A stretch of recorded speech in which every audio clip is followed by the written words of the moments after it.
Josué capítulo 5. Tem coisa que vale a pena, irmãos, a gente gastar tempo. Tem coisas que na vida não tem preço, e a gente precisa, sabe, diante da palavra do Senhor.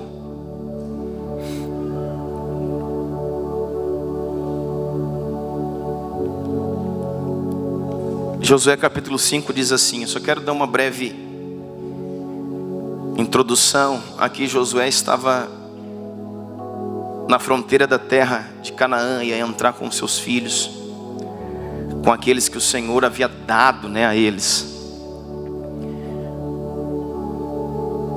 No capítulo antes, irmãos, o Senhor fala assim, duas coisas importantes para Josué.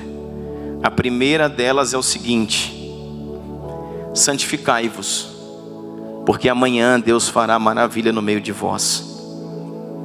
A outra coisa que Deus fala importante para Josué é o seguinte: coloque os olhos sobre a arca, e não esteja tão perto dela, tão próximo dela, mas esteja, sabe, a uma certa distância, mas não a percam de vista. Seus olhos não podem sair da arca. A arca representa a presença do Senhor no meio de um povo, porque o lugar onde vocês vão passar, o lugar por onde vocês hão de passar, vocês nunca passaram antes. Aquilo que Deus está nos levando a viver, irmãos, são lugares onde nunca passamos antes. São lugares no Espírito em que entraremos nesses próximos dias, meses, anos que nós não conhecemos. Lugares de autoridade, lugares de conquistas, lugares de bênção.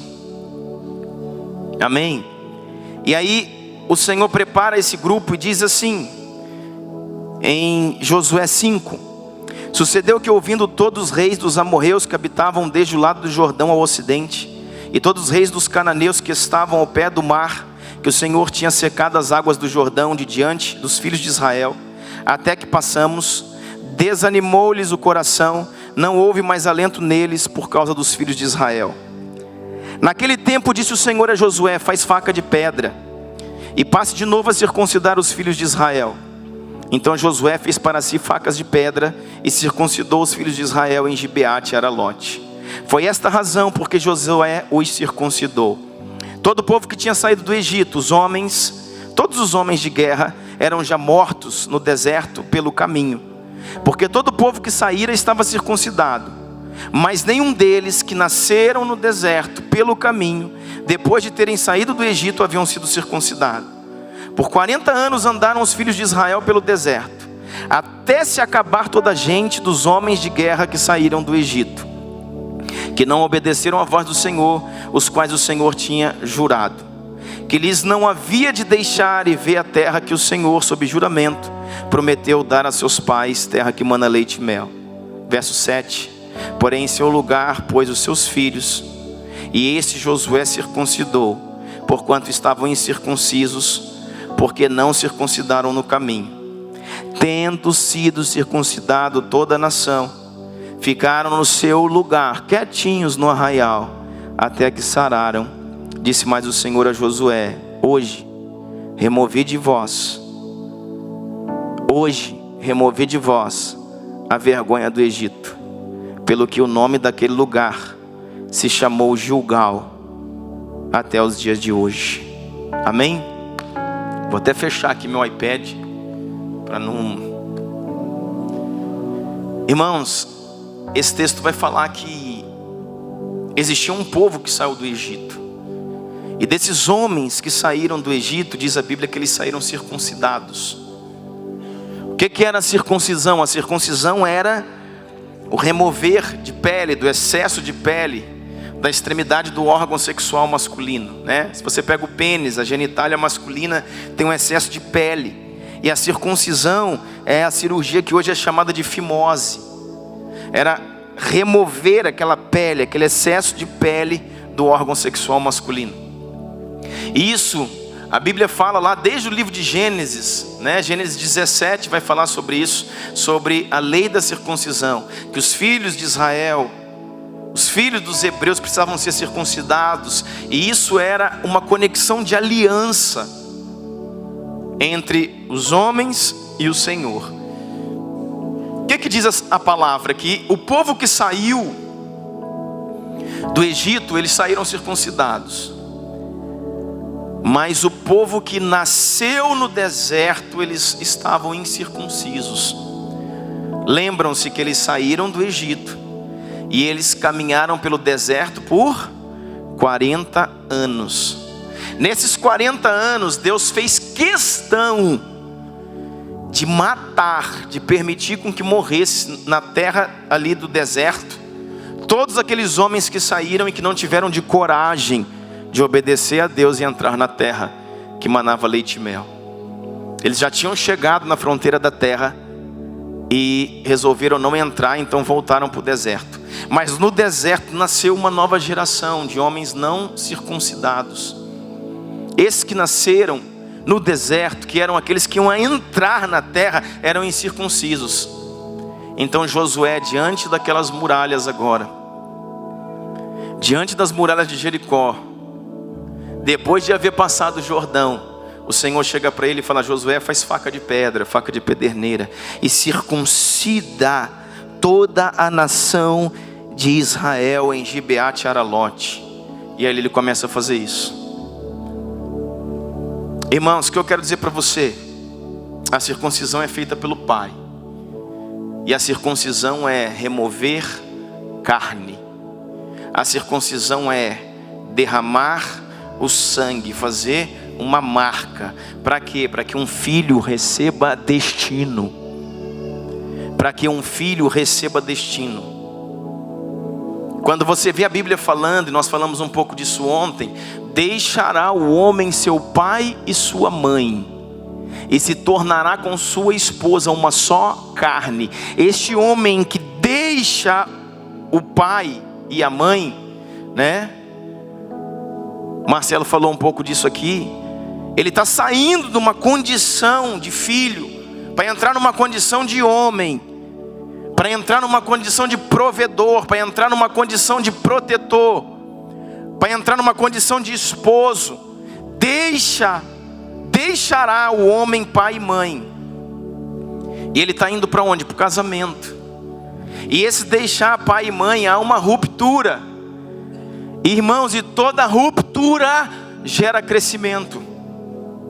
Você já viu como numa criança nasce um bebê?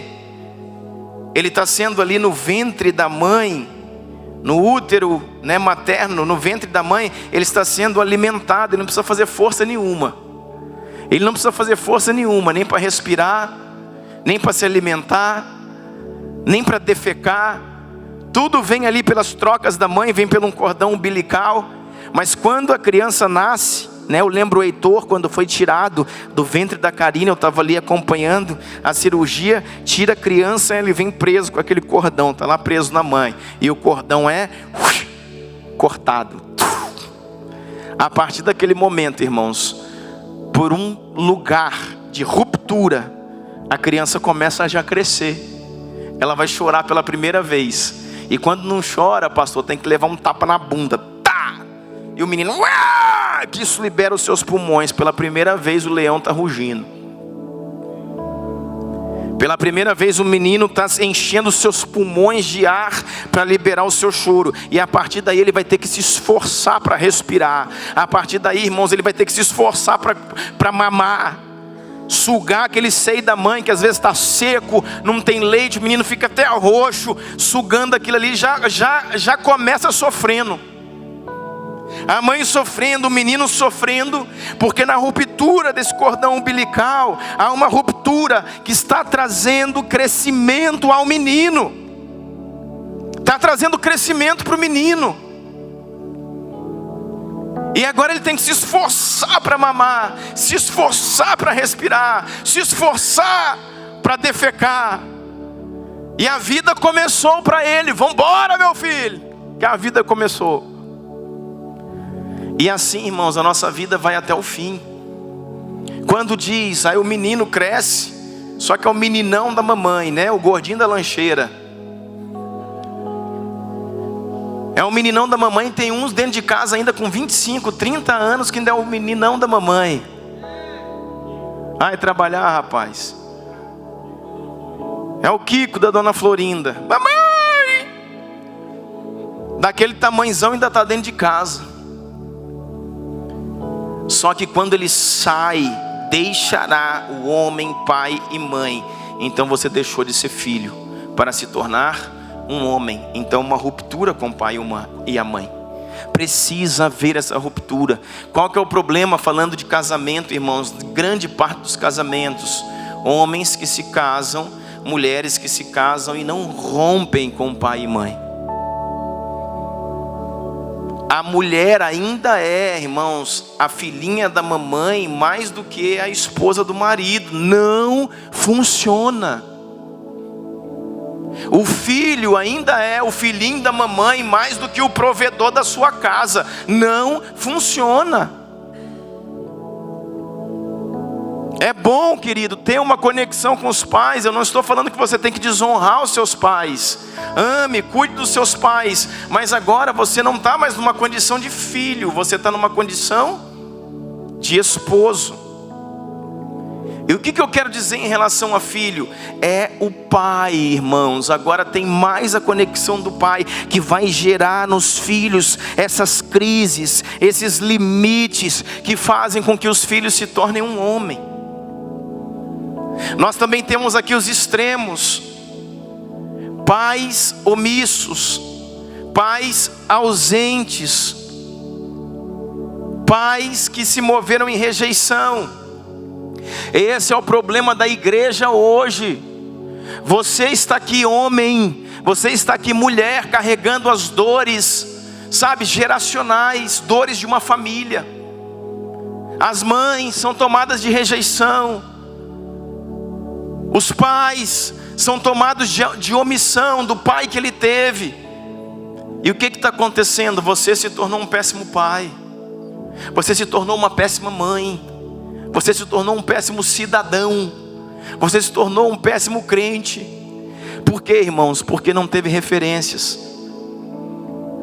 As falhas da sua casa, as falhas da sua família, a ausência do pai, a rejeição da mãe, a inversão de valores, de troca de papéis na sua casa, tocou a sua vida e afeta a sua vida até hoje.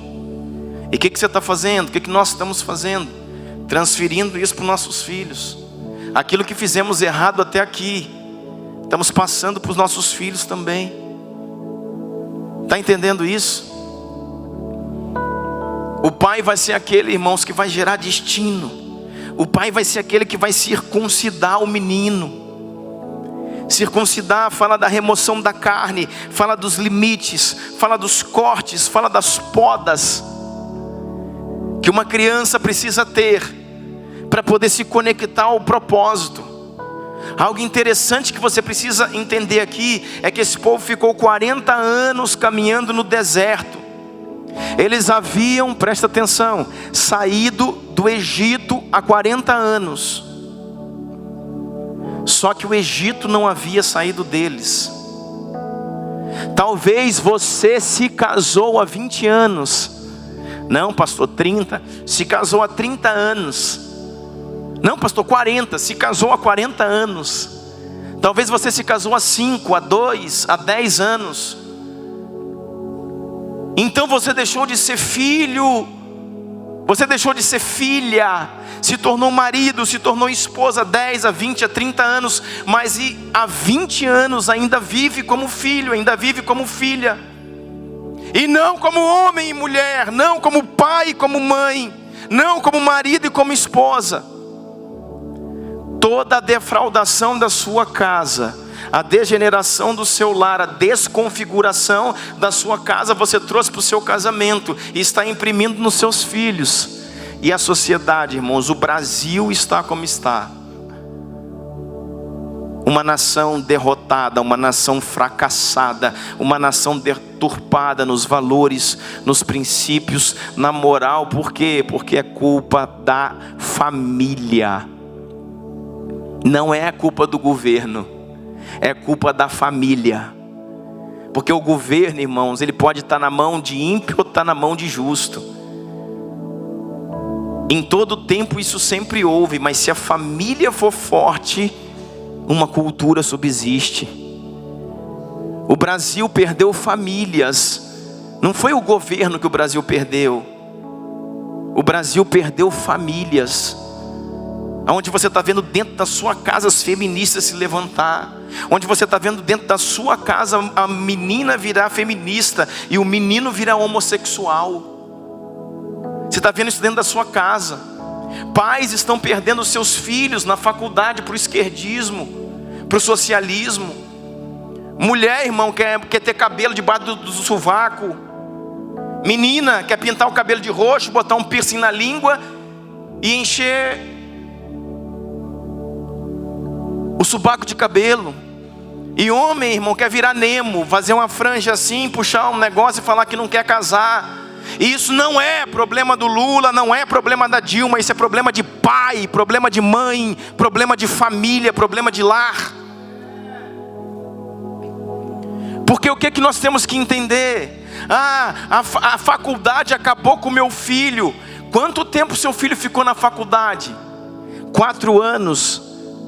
Com quantos anos ele entrou na faculdade? 18 anos, 20 anos. Irmão, se você não fez no coração do seu filho, na mente do seu filho, no espírito do seu filho, em 18, em 20 anos o que tinha que fazer, com certeza a faculdade em 4 vai fazer o que você não fez em 20. Você não teve lugar no coração do seu filho, no coração da sua filha, não teve presença, não teve exemplo, não teve modelo, e desconfigurou uma casa, e casas desconfiguradas desconfiguram uma igreja, e uma igreja desconfigurada desconfigura uma nação.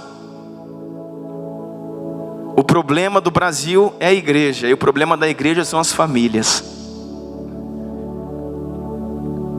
Sabe, irmãos, não tem limites. Nós saímos de casa, a gente ia deixar o Heitor lá. Como eu falei para você, ele ia para um campeonato de futebol. Como eu queria estar vendo ele lá, o meu menino jogar. É os primeiros que ele está indo. Tem 7 anos só o Heitor. E ele queria comprar uma chuteira nova. Olha a mãe, né? E foi lá e trouxe a chuteira, e ele veio e chegou o olho brilhando. Aqui essa chuteira tal. Eu falei, para que você vai comprar uma chuteira nova? Olha essa aqui, pô, o tanto que é top, tem as travas, tem isso, tem aquilo e tal. Eu falei, você tem outra chuteira no seu armário. E a sua chuteira não está velha. Ela não está ruim, ela dá tempo de você usar ainda. Você não vai comprar uma chuteira nova agora. E eu, irmãos, eu posso dar uma chuteira nova para o meu filho. Mas eu decidi não dar, porque não é o momento. E ele chorou, chega amargo. Sabe quando você olha para aquilo ali e você sente no peito também? Coisa de pai, né, de mãe. Mas eu queria tanto essa chuteira. Eu falei, mas agora não é o momento de você tê-la. Espere a sua chuteira ficar velha, não caber mais no seu pé, rasgar. Quando você não puder mais comprar aquela, o pai vai te dar essa. Esse não é o momento ainda de você ter uma chuteira nova. E eu conversei com ele, ele entendeu. Irmãos, nós temos feito dos nossos filhos consumistas. Nós temos feito nossos filhos, sabe, super proteção também gera uma geração de fracos. Você precisa circuncidar o seu filho.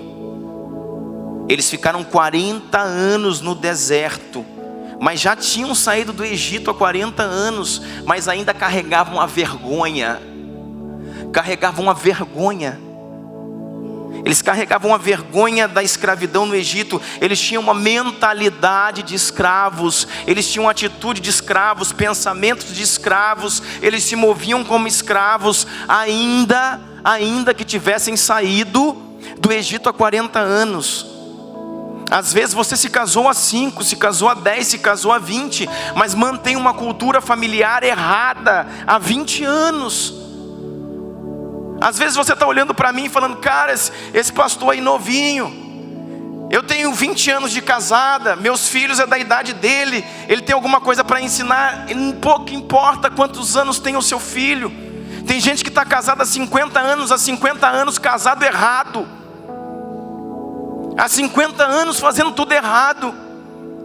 Mas estou junto ainda, e daí? Está junto como irmão. Você não é irmão, é marido e é mulher. Nós precisamos aprender a entrar nesses lugares.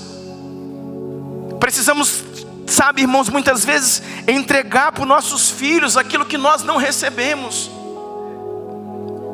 Nós vamos ter que ser os pais para os nossos filhos, os pais que nós não tivemos. Nós vamos precisar ser as mães para as nossas filhas, as mães que nós não tivemos. Com quem que nós vamos aprender, pastor? Primeiramente com o céu. Porque casamento se aprende com o céu. Porque casamento começou no céu. Cristo e a igreja, casamento não é uma instituição terrena, irmão. Começou no céu. O espelho é o céu. A base é a escritura. E depois eu vou aprender com quem? Com modelos. Deus tem te dado pastores. Deus tem dado à igreja homens segundo o seu coração, para que possam instruir e ensinar. Talvez você não teve um pai biológico, uma mãe biológica de referência, mas você tem pai espiritual. Deus tem levantado pais apostólicos, pastores, líderes, homens debaixo de uma investidura, de uma autoridade que venha de Deus, para trazer destino, para ensinar, para ser modelo, homens que eu posso olhar e dizer: cara, eu quero que a minha casa seja assim, eu quero que meus filhos sejam assim. São referências, são referências. Nossos pastores precisam ser para nós referências. Você precisa circuncidar o seu filho. A Bíblia fala que o menino era circuncidado no 8º dia. E no momento da circuncisão, o seu nome era liberado. Não é como a nossa cultura, que o menino nem nasceu ainda, todo mundo já sabe o nome, a família inteira, não é? Lá não. O menino nascia, ninguém sabia o nome. Às vezes nem tinha nome ainda. O nome do menino era dado na hora do parto. O menino nasceu, ao 8º dia, circuncisão, e liberado o seu nome. Todo mundo passava a saber como aquele menino iria se chamar. A circuncisão, a marca que você faz no seu filho, que vai doer, ele vai chorar, vai sangrar, está liberando para ele o seu nome, está dando para ele a sua identidade. Você está forjando no macho um homem, está forjando numa fêmea uma mulher. Deixa eu falar uma coisa para você, irmão. Deixa eu falar uma coisa para você. A Bíblia diz que não se nasce homem e mulher. A Bíblia diz que se nasce macho e fêmea. Quando eu falo isso, as pessoas até assustam e dizem: o pastor vai pregar ideologia de gênero? A Bíblia não fala que nasce um homem e nasce mulher. Diz que nasce macho e fêmea. Amém? Se a estacazinha levantar é macho, se a estacazinha rachar é fêmea. E isso é assim lá no seu exame. Se você for ver lá aquela ultrassonografia que você faz, tem uma lâmina. Como é que você descobre? Se a lâmina levantar, a lâmina de formação, se a lâmina levantar, é macho. Se a lâmina ficar mais baixa e começar a rachar, é fêmea. É assim que funciona. Nasce macho e fêmea. Mas qual é o papel dos pais? Construir no macho um homem e construir na fêmea uma mulher. Por quê, irmãos? Porque tem macho, né? Que tem órgão masculino, mas não é homem. É verdade ou não? É. Pela ideologia, o que ele quis ser. Tem fêmea que tem órgão sexual feminino, mas não é mulher. Virou um tame, sei lá como é que chama.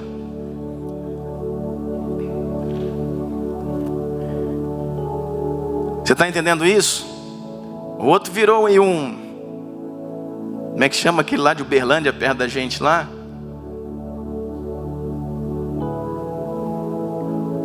Pablo Escobar.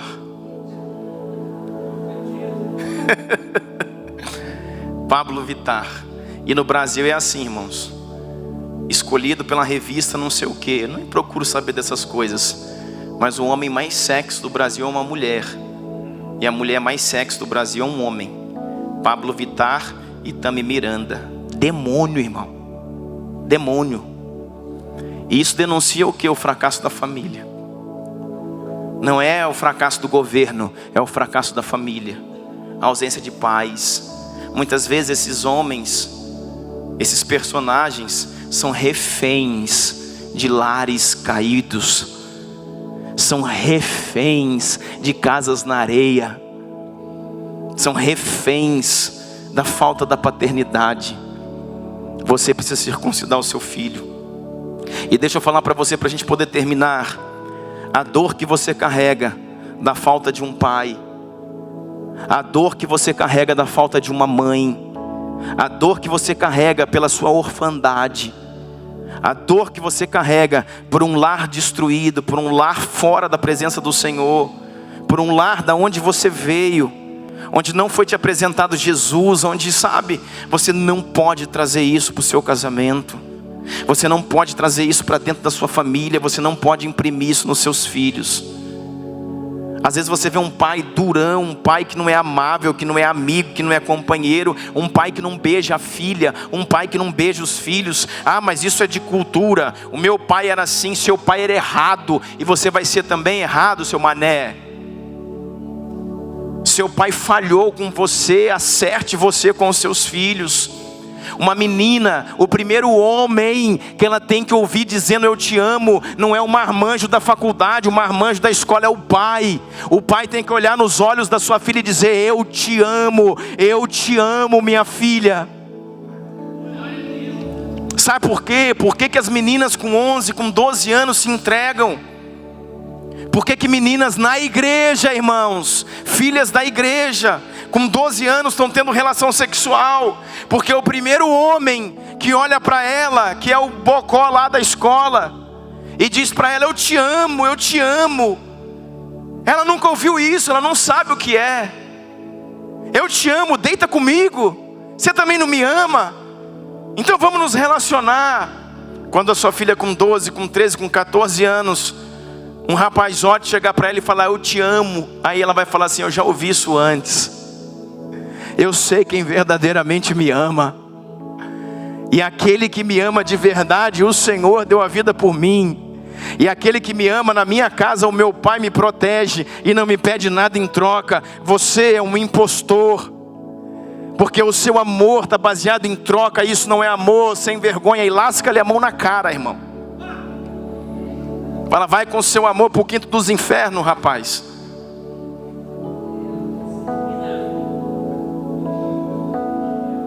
Mas tem que falar para a filha. Tem que falar para a esposa. Você já falou para sua esposa, eu te amo hoje? Não é só na hora do querer o negócio não, irmão. Você já falou. Ensinamos os homens lá, no seminário de homens, a todos os dias olhar para sua esposa e dizer, eu te amo e morrerei por ti. Eu te amo e morreria por ti. No dia bom e no dia ruim. Brigado ou sem briga. Tudo bem ou tudo mal, eu te amo e morreria por ti. Por quê? Porque esse é o seu papel, morrer pela sua esposa. Ah, mas irmão, sai desse lugar de timidez, de vergonha. Diga para sua esposa. O homem, os filhos precisam, sabe, irmãos, entrar nesse lugar. É o pai que pega e transfere para o filho, irmãos, autonomia. Filhos inseguros, filhos amedrontados, filhos, sabe, machucados. Falta de paternidade. Falta de um pai. E às vezes você não faz por mal. Às vezes você que está aqui, você que está me ouvindo aí no vídeo, ama a sua família, ama a sua esposa, mas não vive bem com ela porque não conhece os papéis. Ama os seus filhos, chora por eles, mas não é um bom pai, porque só amor não garante uma boa paternidade. Ama seus filhos, não quer vê-los mal de jeito nenhum, mas não sabe ser um bom pai. Precisa aprender, irmãos, a estar presente, a estar junto. No futuro, querido, não é do videogame que você deu para o seu filho que ele vai se lembrar. Não é do tênis de marca que você deu para o seu filho que ele vai se lembrar. Não é da bicicleta nova. Ele vai lembrar, irmãos, do dia que você ensinou ele a andar de bicicleta. e você estava ali junto. Não é da bicicleta que ele vai lembrar, ele vai lembrar como você o ensinou, se foi você que ensinou. Não é do clube que você era associado, se era o melhor da cidade. Pode ser, sabe, a piscina mais rebinha, mas ele vai lembrar como você o ensinou a dar as primeiras braçadas. Não é do time que ele jogou, ele vai aprender os primeiros dias no fundo de casa, você batendo bola com ele, você sentado com ele, ensinando com ele, chorando com ele, abraçado com ele. Fala: cara, meu pai foi pai, meu pai não tinha nada, a gente não tinha clube, a gente não tinha piscina, a gente tinha carro, a gente não tinha nada, mas eu tive pai. Eu tinha um amigo, eu tinha alguém que olhava nos meus olhos, que me ajudava. Sabe, irmão, seu filho vai fazer prova de motorista, sua filha já fez um exame, levou bomba, fez outro exame, levou bomba, exame de direção.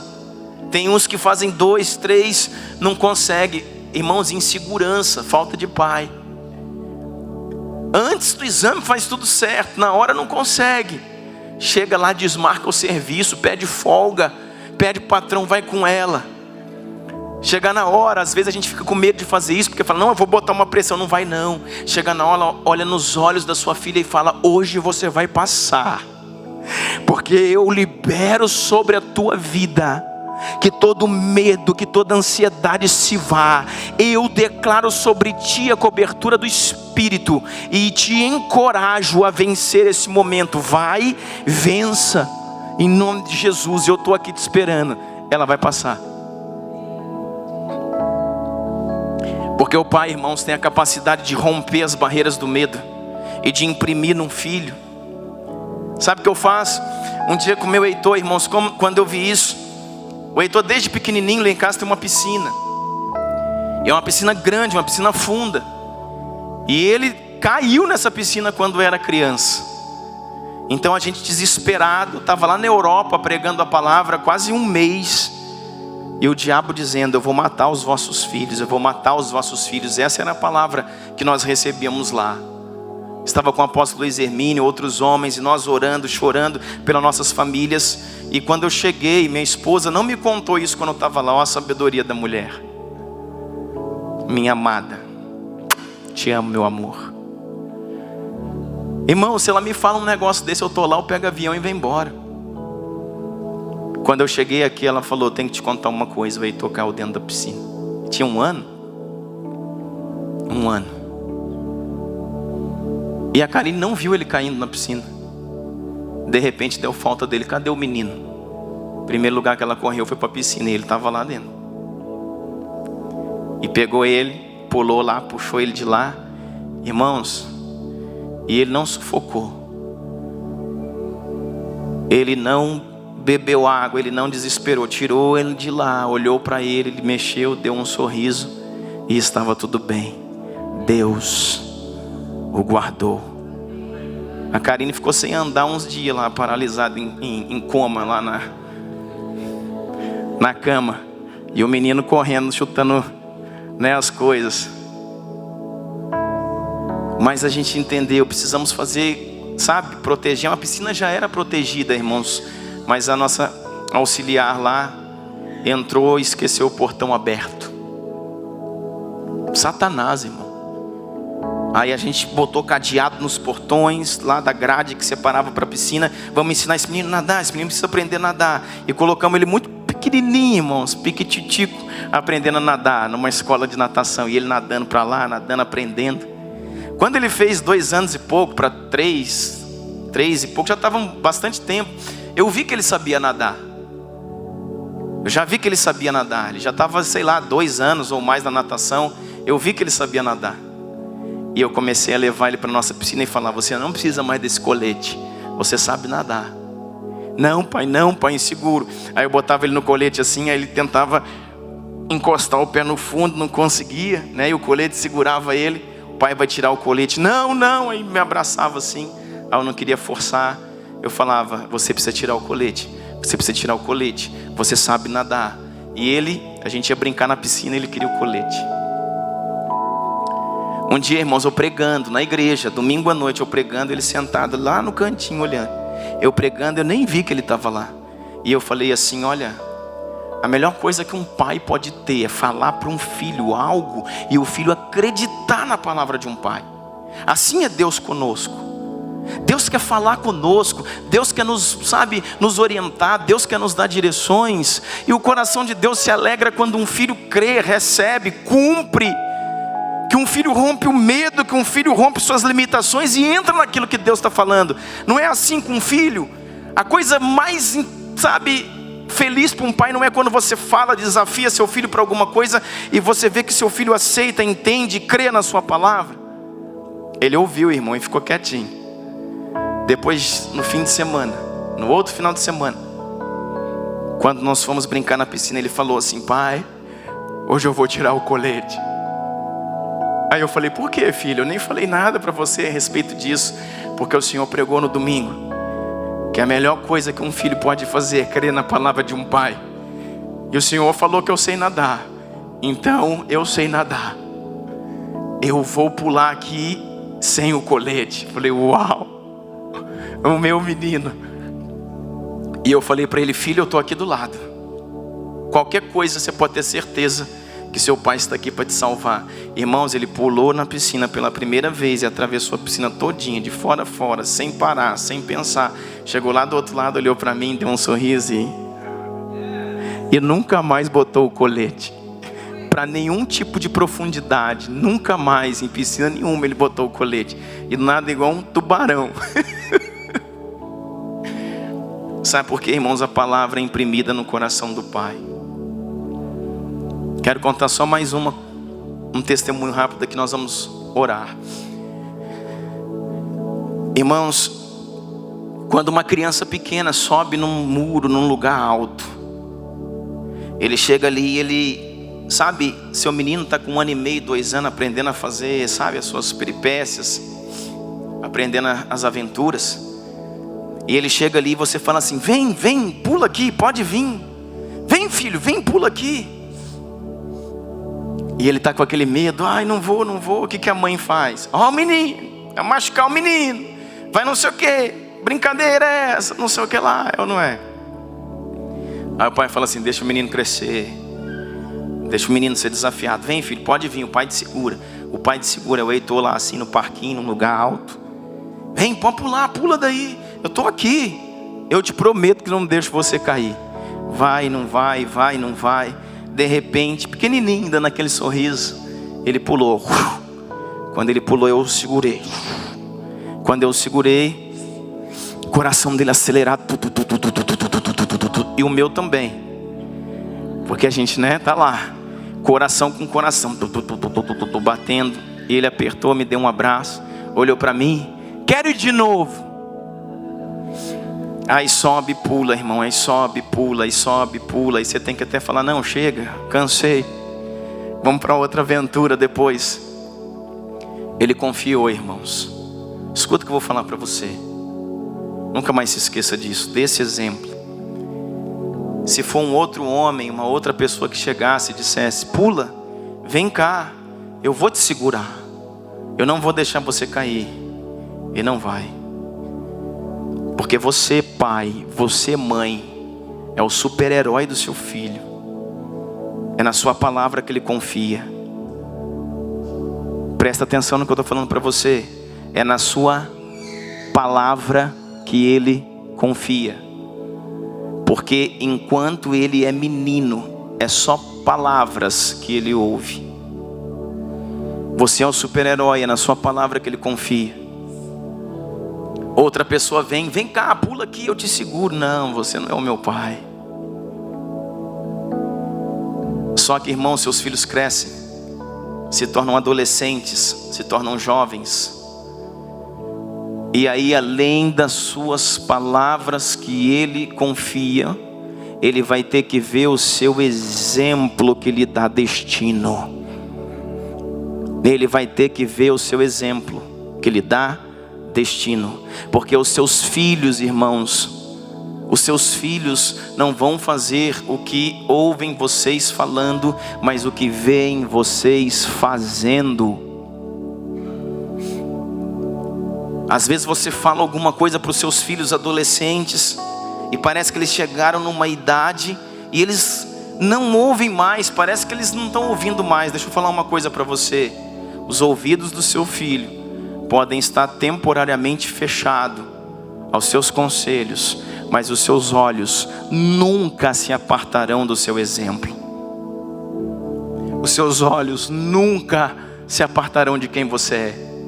Por uma fase rebelde, por um momento, parece que eu perdi meu filho.